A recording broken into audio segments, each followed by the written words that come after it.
Good morning. My name is Greg Nosan. I use he, him pronouns, and I'm a worship associate here at the Unitarian Universalist Congregation of Cleveland. Welcome. It's great to be here with you this morning. We acknowledge that we're gathering today on land that was originally tended by the Erie, Kaskaskia, and Mississauga peoples, and later the Haudenosaunee and Anishinaabe peoples, also known as the Three Fires Council, which comprises the Potawatomi, the Ojibwe, and the Ottawa.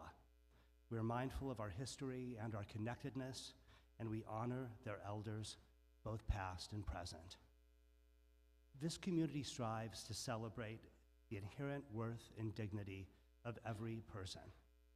Whether you ran in here on little feet, or ambled in, or rolled in, or are tuning in virtually, we welcome you. Whatever your age, background, identity, or expression, we are graced by your presence here. Each of us comes with our own beliefs, history, and stories, and we come for multiple reasons: to explore and grow, know and be known, love and be loved, and transform the world. Whether you're here for the first time or the 100th, I hope you find connection, inspiration, comfort, and courage in our beloved community. I'd like to offer a special welcome to those of you who are visiting for the first time today. If you're interested in learning more about who we are and what we do, just complete a guest card, which you can find in the pew rack in front of you. Place it in the offering plate later in the service, and we'll make sure to reach out to you. If you're watching remotely, we invite you to visit our website at uucleveland.org or just send us an email. As we prepare to enter into sacred time and space, connecting with our deepest selves and with one another, please take a moment to set any of your electronic or all of your electronic devices to worship mode. We're welcoming Christine Howie as our Chalice lighter this morning. Christine is currently a member of our safety team, but she's been a member of our congregation for about 30 years or so. Please join me in reciting the words of our chalice lighting, which you can find on the yellow card in the pew rack in front of you. We cultivate trust with one another by celebrating differences, honoring boundaries, and offering compassion and care. We listen to each other deeply with curiosity and wonder. We speak for ourselves without need to defend ourselves or persuade each other. We create safe and brave space for healthy conflict, creativity, and fun. We reconcile through forgiving and making amends when we hurt one another. And Christine, before you sit down and before I thank you all together, I would ask you to, somebody did it. Okay, that's okay. Thank you. I don't have to worry about these things. When I'm not working, people do things. When I'm not looking. Cool. Then, thank you. You can sit down. As many of you will recall, since we did this last week, our congregation is still celebrating Chalica, which is an observance that's designed to help us reflect on the values that inform our lives as Unitarian Universalists. This is the 4th week of Chalica, and today we've lit a candle that represents our core value of pluralism, which recognizes that we're all sacred beings who are diverse in culture, experience, and theology. As we embrace pluralism, we covenant to learn from one another in our free and responsible search for truth and meaning, embracing our differences and commonalities with love, curiosity, and respect.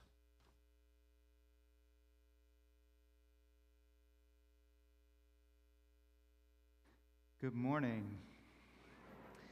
I'm the Reverend Randy Partain. My pronouns are they, them, and I am delighted to be with you in worship today, whether you're here in person or joining us online.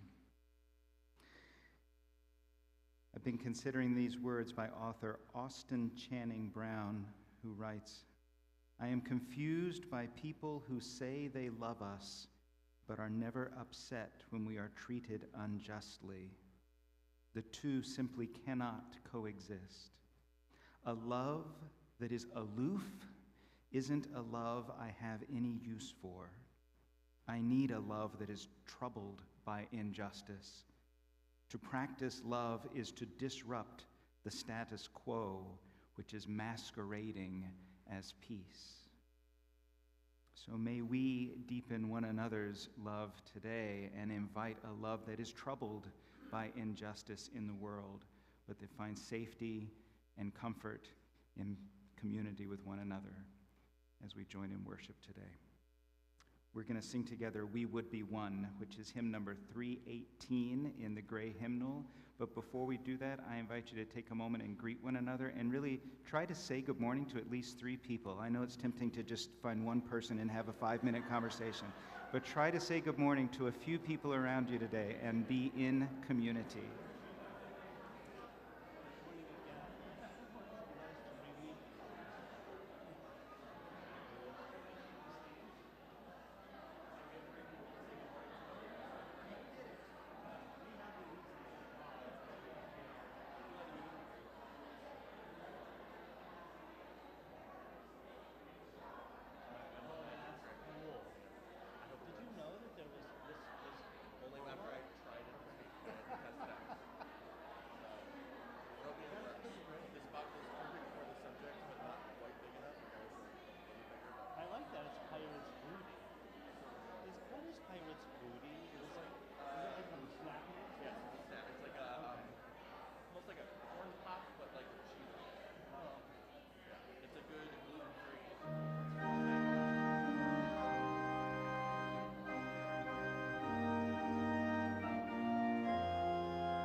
Each week we take time in our service to acknowledge that we bring many joys and concerns into this space with one another.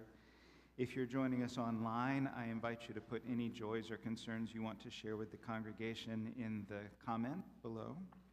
If you're here in person, we have a book here where you can write down anything that you want the congregation to know about specifically.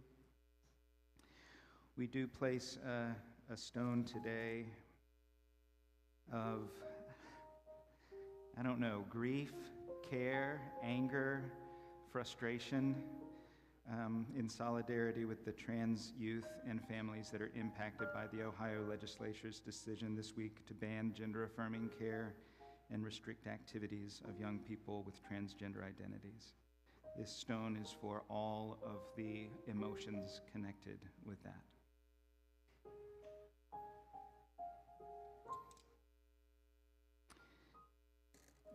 We also have a delightful stone of connection, as Pastor Gerard has sent greetings from the church in Rutana, Burundi, to let us know that their building is nearly completed. You may remember that we paid for their rent for a year so that they could build a building, and it's nearly finished now, and they are still appreciative of that gift and hope for further connection with our community. So greetings from Rutana, Burundi, and the Unitarian Church there.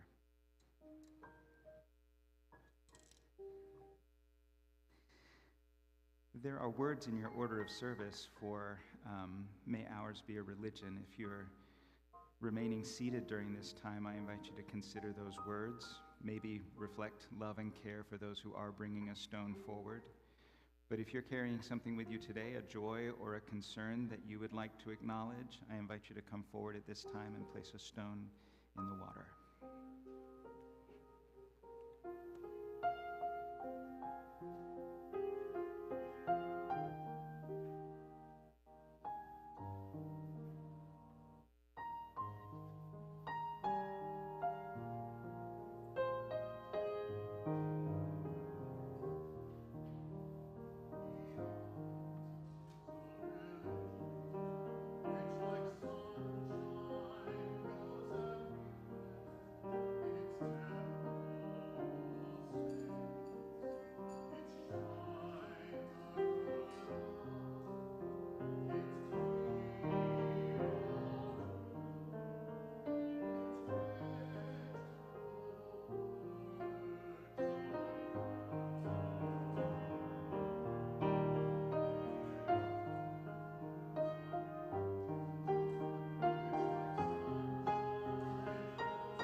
We place a stone for those joys and concerns shared online today.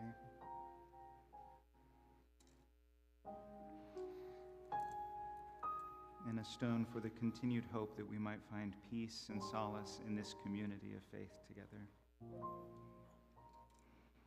By sharing our joys and concerns, may our burdens be lightened and our joys be magnified.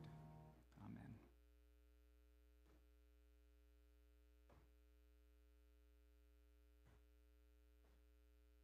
Well, good morning. One of the most sacred duties in the youth religious education world is the acquiring of snacks. You'll note how important that is in our space. The wonderful John Bacon, for example, was very famous for just wonderful snacks during our coming of age program. And so from time to time you have to do the sacred pilgrimage to that sacred place, Costco, where they have the snacks. That's where all the snacks are. So I went and of course was getting, we have to get, as attentive and thoughtful about our snacks as we can be. Pirate's Booty, a big fan of these, gluten-free and cheesy, which is great. But, Costco being the magical place that it is, I think I got a magical box. Because it had the normal snacks, like there was definitely Pirate's Booty in here, so that was fine. But then there was all this other stuff that I just kept finding more.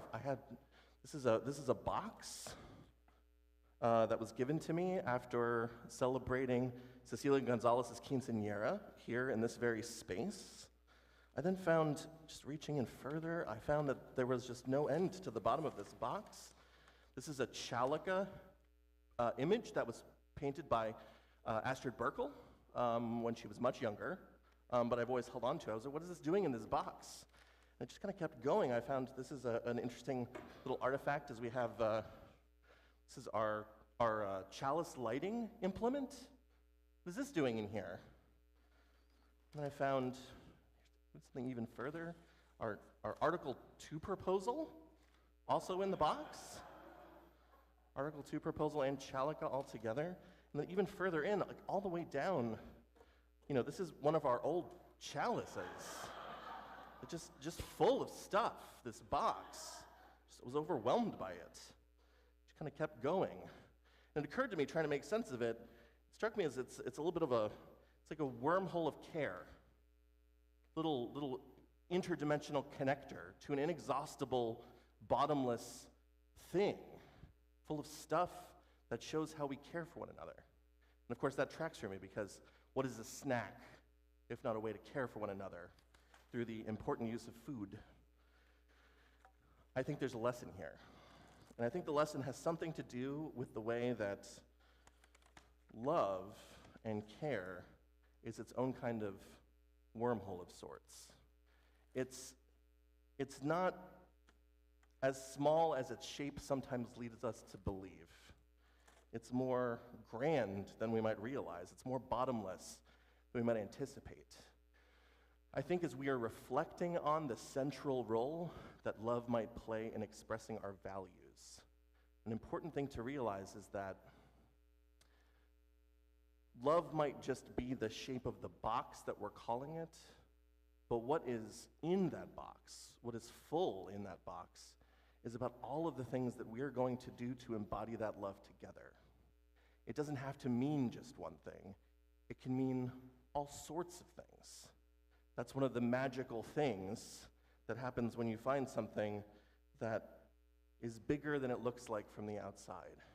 And maybe that's a way of understanding what love is for us. I'm going to keep thinking about that probably while eating some snacks later.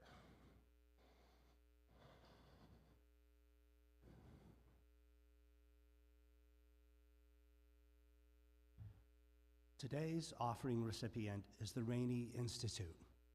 With 2 campuses in Cleveland's Huff and Clark Fulton neighborhoods, Rainey Institute is a nonprofit community arts center dedicated to engaging youth and changing lives through affordable, dynamic programs in dance, drama, music, and the visual arts.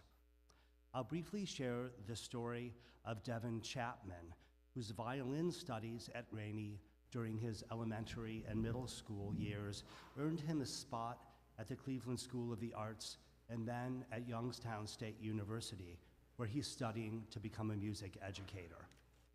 Kevin's experience isn't uncommon. He's one of 4 former Rainey students who work as teaching artists at the Institute right now, and he's among countless alumni that place artistic expression at the center of their lives. Please support the Rainey Institute right now by giving generously. You can either place your offering in the plate or use our Cash App, handle, which is $ all caps UUCC 44122. Be sure to include the words 128 plate in the for line of the app.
Love is kind with people, but impatient with injustice. Love is assertive and respectful. Love listens to the anger of those who experience oppression without responding, without defending, without interrupting, without explaining. It listens with compassion, seeking always to understand. Love is slow to anger, especially at the start or end of life, and with anyone who the world discounts. Yet anger can be a part of love. Consider the force with which parents defend their young. Love fears for those it loves, for what it loves. When who or what it loves cannot defend itself, love rises to defend. When those it loves have the power of defense, it takes their lead with humility and courage. Love assists, empowers, and frees.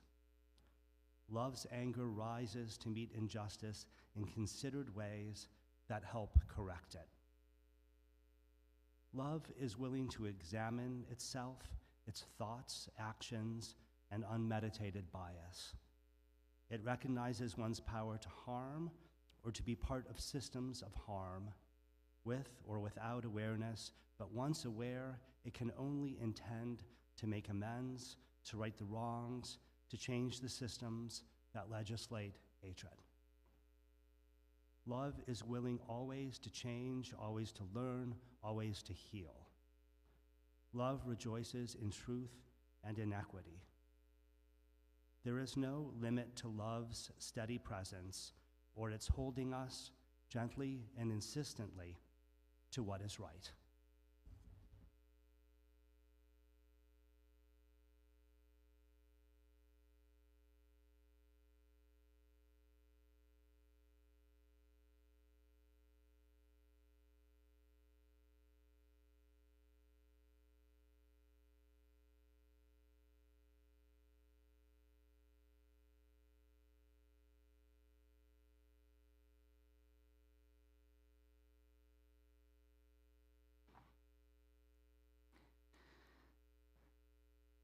Some of you may recognize Reverend Tess Baumberger's first letter to the Corinthians.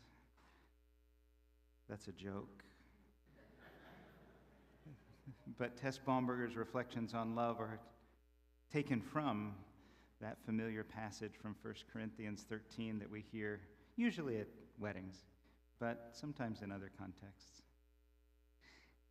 It reminds us that once we start getting into definitions of things, we start getting complex because one little sentence doesn't quite capture it, and so we need to elucidate a little more, and then there's a little more that needs to be clarified, and then we need to have a paragraph or two to say what we really mean when we use a short little word.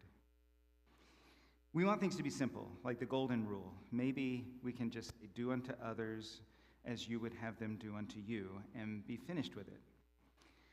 And yet, some folks have been a little bit naive that just doing unto others as we would want done unto us may not be taking other people's experiences into consideration.